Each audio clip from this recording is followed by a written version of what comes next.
नगरपालिका निवडणुकीच्या तोंडावर परिसरात मतदारांना दारूची लालूच दाखवून मतदान करण्याचे आवाहन केले जात असल्याच्या चर्चेत भर घालणारी मोठी घटना समोर आली आहे। मुंबई दारूबंदी विभागाच्या भरारी पथकाने मुंबई गोवा हायवेवरील दासगाव हद्दीत 1,60,00,000 रुपयांहून अधिक किमतीची गोवा बनावटीची दारू जप्त करून 2 व्यक्तींना ताब्यात घेतलंय।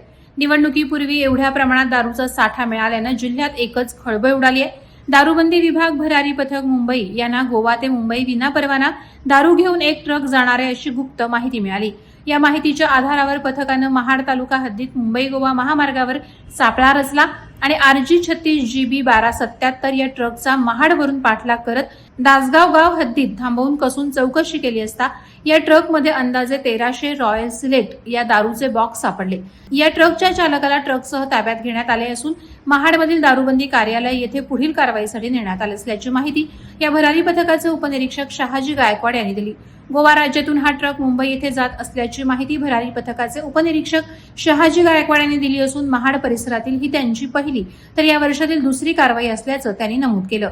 वादळवारा लाईव्हसाठी न्यूज ब्युरो महाड। नवी मुंबई व रायगड जिल्ह्यातील ताज्या बातम्या आणि घडामोडींसाठी सबस्क्राईब करा वादळवारा लाईव्ह चॅनल आणि दाबा बेल आयकॉन।